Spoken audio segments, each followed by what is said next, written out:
Study IQ IAS, आपका selection हमारा mission.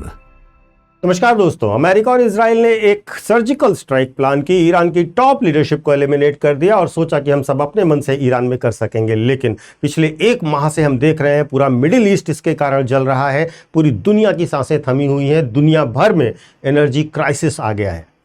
अब राष्ट्रपति डोनाल्ड ट्रंप ने ईरान में ग्राउंड ऑपरेशंस करने का निर्णय लिया है और वे इस पर आगे बढ़ने की सोच रहे हैं। उन्होंने बहुत सारे मरीन्स और सैनिक भेज दिए हैं ईरान की तरफ। इसके बदले ईरान का एक बड़ा दिलचस्प बयान आया है। ईरान ने कहा है वेलकम टू हेल। यह कोई फिल्मी डायलॉग नहीं है, यह महज सुर्खियों में रहने के लिए इस्तेमाल किया गया कोई सनसनीखेज मुहावरा भी नहीं है। यह एक असिमेट्रिक वॉरफेयर की खुली घोषणा है, एक स्टेट बैक्ड वार्निंग जो सीधे सीधे व्हाइट हाउस की टेबल पर दस्तक दे रही है। ईरान के प्रमुख अखबार तेहरान टाइम्स ने अपने पहले पन्ने पर लिखा है, जो लिखा है वह ध्यान से समझिएगा और इससे रणनीतिक हलकों में एक सिहरन सी पैदा होती है। उन्होंने लिखा है कि अगर अमेरिकी सैनिक ईरान की सरजमी पर कदम रखते हैं तो वे अपने पैरों पर नहीं, ताबूतों पर बंद होकर के वापस जाएंगे। यह कोई अलग थलग बयान नहीं है। अगर आप पिछले समय के आ रहे बयानों को ध्यान से देखेंगे तो एक प्रकार से यह त्रिकोणीय दबाव यानी कि ट्रायंगुलर प्रेशर वहां पर काम कर रहा है। ईरान की संसद के जो स्पीकर हैं उन्होंने सीधे युद्ध की चेतावनी दी है। IRGC जो कि रिवॉल्यूशनरी गार्ड है, उन्होंने लास्ट विक्ट्री तक लड़ने की कसम खाई है और बदले में US ट्रिपोली के नेतृत्व में वेस्ट एशिया में अमेरिकी मरीन की भारी लामबंदी हो रही है। अब कहानी बिल्कुल साफ हो जाती है यहां से कि अब जो जंग है वह शैडो वॉर के दायरे से बाहर निकलकर ग्राउंड इन्वेजन के मुहाने पर आकर खड़ी हो गई है। और बड़ा सवाल, जो सबसे बड़ा सवाल है वह यह है कि क्या डोनाल्ड ट्रंप का यह ग्राउंड वॉर का दांव 21वीं शताब्दी की उनकी सबसे बड़ी स्ट्रैटेजिकल मिस्टेक होने जा रही है, क्योंकि ये मेसोपोटामिया की धरती अमेरिका सेना के लिए कहीं ना कहीं डेथ ट्रैप बनने का भी दम रखती है। देखिए, US का जो मिलिट्री बिल्टअप हुआ है उसको थोड़ा सा डीप समझते हैं। देखिए, एक तरफ तो अमेरिका बात कर रहा है डिप्लोमेसी की, एक तरफ शांति प्रस्ताव दिए जा रहे हैं, उस पर बात हो रही है। अगर आपको याद हो तो परमाणु कार्यक्रम पर बात हो रही थी और बात होने के दूसरे दिन ही अमेरिका और इजराइल ने हमला किया था। तो यहां पर वही चीज चल रही है, एक तरफ डिप्लोमेसी की बात हो रही है, वहीं युद्ध के कारखाने में धारदार हथियार उठाए जा रहे हैं। वॉशिंगटन बहुत काइनेटिक तैयारी कर रहा है। US ट्रिपोली, जिसमें लगभग 3500 मरीन और पैराट्रूपर्स की खेप वेस्ट एशिया में तैनात कर दी गई है। करियर ग्रुप्स में USS बॉक्सर, USS सैंडियागो और USS अब्राहम लिंकन जैसे विशालकाय युद्धपोत ईरान की घेराबंदी के लिए लगा दिए गए हैं। और एक तरीके से यह तैनाती जो हो रही है अमेरिका की तरफ से, वह यह संकेत दे रही है कि अमेरिका भविष्य में केवल हवाई हमलों की नहीं सोच रहा है, वह इससे 2 कदम आगे बढ़ने की सोच रहा है। देखिए, अगर अमेरिका की हम बात करें तो अमेरिका के रणनीतिक लक्ष्य में 2 नाम, 2 फाइलें पेंटागन में सबसे ऊपर चल रही हैं।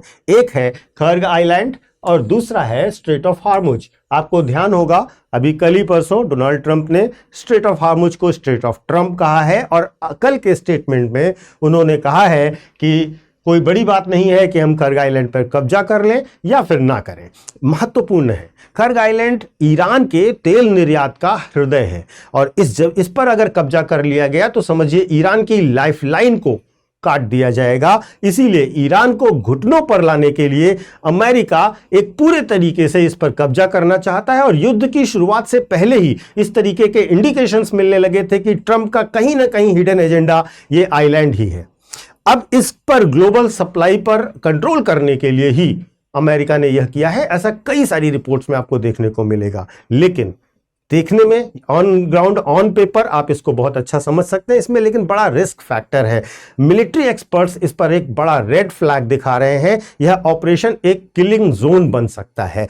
ईरान ने अपनी तटीय रेखा को मिसाइलों और एयर डिफेंस के एक ऐसे जाल में बुन रखा है जहां मरीन का उतरना किसी सुसाइड मिशन से कम नहीं होगा। और अब तक अमेरिका के जो रिटेलिएशंस हैं उनको देखकर यह अंदाजा लग गया होगा कि आप जितनी कल्पना कर रहे थे ईरान कहीं ज्यादा स्मार्ट और ज्यादा पावरफुल है जितनी आपकी कल्पना थी नहीं, क्योंकि उसकी रणनीति जो लड़ाई की रही है वो बहुत प्रभावशाली रही है। ईरान के पास बड़ा हाइब्रिड डिफेंस भी है। देखिए, सबसे पहले यह है कि ईरान केवल प्रतिक्रिया नहीं दे रहा है, ईरान जो है वो मल्टी डायमेंशनल वॉर के मास्टर की तरह प्ले कर रहा है इस पूरे युद्ध में। और सबसे पहले अगर आप रिसेंटली देखें तो 27 मार्च को सऊदी अरब के प्रिंस सुल्तान एयर बेस पर जो उसने हमला किया, उसने दिखा दिया कि ईरान के पास कितना दम है और यह कितना बड़ा गेम चेंजर हमला था। इससे अमेरिका के सबसे कीमती E-3 अवॉक्स और रिफ्यूलिंग विमान तबाह हो गए और यह एक बहुत बड़ा ब्लो था अमेरिका की सुपर पावर की इमेज पर। और केवल इमेज की बात नहीं है, इसमें बहुत बड़ी आर्थिक चोट भी लगी। ये एक ही प्रहार में ईरान ने 500 मिलियन से 700 मिलियन डॉलर का नुकसान सीधा सीधा पहुंचाया है और अब तक कैलकुलेशन यह कही जा रही है कि अमेरिका को लगभग 300 बिलियन डॉलर से ज्यादा की क्षति पहुंचा चुका है ईरान। और इस तरीके से आप समझेंगे तो आपको अंदाजा लगेगा कि कितना मुश्किल और कितना बुरा होने जा रहा है अमेरिका के साथ ईरान की यह जंग। यहां पर ईरान के साथ जो दूसरा बड़ा फैक्टर दिखाई देता है वह डाउट किया जा रहा है, लेकिन कई सारे स्टेटमेंट्स भी आ रहे हैं, और वह है रूस का फैक्टर। यहां पर खेल बड़ा गहरा है। यूक्रेन के राष्ट्रपति जेलेंस्की और कई सारे विश्लेषक यह दावा कर रहे हैं कि पुतिन जो रूस के राष्ट्रपति हैं वह ऑपरेशन हिडन हैंड चला रहे हैं। रूस ईरान को सैटेलाइट इंटेलिजेंस और सटीक कोऑर्डिनेट्स दे रहा है ताकि अमेरिकी जो बेसेस हैं उन पर पिन पॉइंट एक्यूरेसी से हमला किया जा सके। और यह कोई बहुत आश्चर्य की बात भी नहीं है, क्योंकि रशिया और ईरान की दोस्ती पुरानी है और भरोसेमंद भी है। तीसरी और सबसे खास चीज जो ईरान के इस पूरे वॉरफेयर में दिखाई दे रही है वह उसके नैरेटिव और साइकोलॉजिकल वॉरफेयर की है। अगर आप ध्यान देंगे तो ईरान जो है आज टिकटॉक और मीम्स के युग में नैरेटिव वॉरफेयर का उस्ताद बन के उभरा है, जिसे अभी तक जिसकी छवि एक तरीके से बहुत ही पुरातनपंथी विचारधारा वाली मानी जा रही थी, वो बहुत ही बेहतरीन मीम्स और कमेंट्स और साथ ही साथ टॉन्ट शेयर कर रहा है। मिसाइल लॉन्च के साथ अनार का जूस पीते हुए सैनिकों का वीडियो केवल प्रोपोगेंडा नहीं था, बल्कि एक साइकोलॉजिकल डिटरेंस था जो ईरान ने शो किया। इसके साथ साथ एक बहुत बड़ी घटना और भी हुई है जिस पर हम सबका ध्यान जाना चाहिए, और वह है यमन के हूती विद्रोही हैं। उन्होंने इस युद्ध को अब अपना युद्ध बना लिया है और अब एक ग्लोबल क्राइसिस को जन्म देना शुरू कर दिया है। हूतियों ने इजराइल और अमेरिका के ठिकानों पर मिसाइल और ड्रोन की लहरें छोड़ दी हैं। अब आप कल्पना करिए कि अगर हूती पूरी तरह से एक एक्टिव हो जाते हैं तो ईरान ने स्ट्रेट ऑफ हार्मुज को पूरी तरह चोक कर रखा है, और हूती के पास यह दम है, यमन के जो हूतीज हैं उनके पास यह दम है कि वो बाब अल मंदेब को भी पूरी तरीके से ब्लॉक कर सकते हैं। तो नॉर्थ में जहां पर हार्मुज है वहां पर 20% ग्लोबल ऑयल जाता है, इसको ईरान ने कर रखा है। अब 12% ग्लोबल ट्रेड बाब अल मंदेब से होता है, जिसे हूतीज कंट्रोल कर सकते हैं। अगर यह भी कंट्रोल हुआ और यानी कि दोनों रास्ते अगर बंद हो गए तो ग्लोबल ट्रेड का दम घुट जाएगा और भारत ही नहीं पूरी दुनिया एक महामंदी की चपेट में आ जाएगी। तो क्या अब हम इतनी एनालिसिस के बाद यह समझ सकते हैं कि अमेरिका के लिए जो ग्राउंड वॉर है एक तरीके से स्ट्रेटेजिक सुसाइड मिशन जैसा है। देखिए, अगर हम ज्योग्राफिकल एनालिसिस करें, जहां पर ईरान में जाने की बात कर रहे हैं ट्रंप साहब, ईरान का पहाड़ी इलाका और शहरी तटरेखा मरीन्स के लिए नरक जैसी होने जा रही है। खर्ग आइलैंड हो या कोस्टल एरिया हो, इसमें ईरान ने अंडरग्राउंड बंकर्स बना रखे हैं और मोबाइल मिसाइल लॉन्चर्स तैनात कर रखे हैं। ईरान पारंपरिक युद्ध तो नहीं लड़ेगा अमेरिका के साथ, यह बिल्कुल तय है, लेकिन ड्रोन स्वॉर्म्स और हिट एंड रन वाली जो स्ट्रेटजी है, वो जो टैक्टिक्स है, उससे अमेरिकन टेक्नोलॉजी को बेअसर करने में वह मास्टर हो चुका है।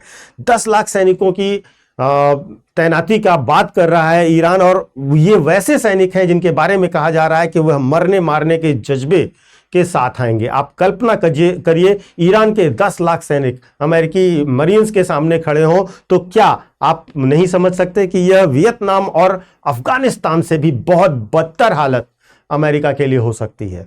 देखिए, अमेरिका की अगर हम स्थिति की बात करें तो अमेरिका की आंतरिक स्थिति भी बहुत सही नहीं चल रही है। कल की रिपोर्ट्स अगर आप देखेंगे तो कल की रिपोर्ट्स में यह युद्ध केवल खाड़ी में नहीं बल्कि वॉशिंगटन की सड़कों पर भी लड़ता हुआ दिखाई देगा। लाखों लोग नो किंग्स मूवमेंट में बाहर निकल के आ रहे हैं। 50 राज्यों में 3000 से ज्यादा जगहों पर ट्रंप के निर्णयों के विरुद्ध लगातार जन प्रदर्शन हो रहा है, जन आक्रोश हो रहा है। करीब 80 लाख लोग ट्रंप की युद्ध की सनक के खिलाफ सड़कों पर हैं और वे कह रहे हैं हमें राजशाही नहीं चाहिए, हमें युद्ध नहीं चाहिए, हमें शांति चाहिए। और इन सबका प्रभाव भी अमेरिका में आर्थिक मोर्चे पर भी क्लियर दिखाई दे रहा है। अमेरिकन स्टॉक मार्केट जो नैस्डैक है वो 12% से ज्यादा गिर चुका है। ईंधन की कीमतें आसमान छू रही हैं और आम अमेरिकन का रिटायरमेंट प्लान पूरे तरीके से दांव पर लगा हुआ है। तो फाइनली तस्वीर बिल्कुल साफ है कि अमेरिका ग्राउंड इन्वेजन की बिसात तो बिछा चुका है। कब करेंगे बस यही देखना है। ईरान पीछे हटने की जगह अपनी शर्तों पर अड़ा हुआ है। हूतियों ने एक नया मोर्चा खोलकर वेस्ट को और ज्यादा कॉम्प्लिकेट कर दिया है। लेकिन इस पूरी बिसात का सबसे बड़ा खतरा जो है वह है मिसकैलकुलेशन। एक गलत मिसाइल या एक गलत कमांड और यह पूरी दुनिया उस आग में झोंक दी जाएगी जिसे बुझाना फिर किसी के बस में नहीं होगा। तब वेलकम टू हेल महज एक अखबार की हेडलाइन नहीं रह जाएगी बल्कि 21वीं शताब्दी के सबसे बड़े महायुद्ध की हकीकत बन सकेगी। क्या आपको लगता है कि डोनाल्ड ट्रंप ग्राउंड वॉर शुरू करेंगे या डिप्लोमेसी आखिरी वक्त में कोई ना कोई रास्ता निकाल लेगी? अपनी राय कमेंट करके अवश्य साझा कीजिएगा। मैं आपको अपने सोशल मीडिया हैंडल्स बता देता हूं। यूपीएससी मेंटोर पंकज सर के नाम से आप मुझे कनेक्ट कर सकते हो इंस्टा और टेलीग्राम पर। यहाँ पर आपको मेरे सारे वीडियोज़ के लिंक मिल जाएंगे। इसके साथ साथ वे बच्चे जो यूपीएससी की तैयारी करना चाहते हैं 2027, 2028 या 2029 जो भी आपका टारगेट हो, उस टारगेट ईयर के लिए हमारे यहाँ बैचेस अवेलेबल हैं। हमारे बैचेस शुरू हो रहे हैं हिंदी माध्यम में, इंग्लिश माध्यम में और बाइलिंगुअल। सबसे बड़ी बात यह है कि हम लोग सफलता महोत्सव सेल मना रहे हैं जिसके अंतर्गत हम अपने पिछले 200 से ज़्यादा सिलेक्शंस को सेलिब्रेट कर रहे हैं। और इस खुशी में आपको शामिल करते हुए हमारे यहाँ आपके प्रत्येक कोर्स पर 60% फीस का डिस्काउंट दिया जा रहा है और साथ ही साथ प्रत्येक कोर्स के साथ डबल वैलिडिटी भी दी जा रही है। तो देर मत कीजिए, सुनहरा मौका है, आप इसे जल्द से जल्द ज्वाइन कर लीजिए क्योंकि यह सेल जो है 31 मार्च तक अवेलेबल है। कोर्सेज की डिटेल आप डिस्क्रिप्शन बॉक्स में दिए गए लिंक पर या हमारे ऐप या वेबसाइट पर जाकर के अपने माध्यम के हिसाब से देख सकते हैं। और साथ ही साथ जब कोर्स को खरीदने जाइएगा तो पीके लाइव कोड का इस्तेमाल कीजिएगा क्योंकि यह कोड आपको मैक्सिमम डिस्काउंट दिलाता है। Thank you so much. Study IQ IAS, आपका सिलेक्शन हमारा मिशन।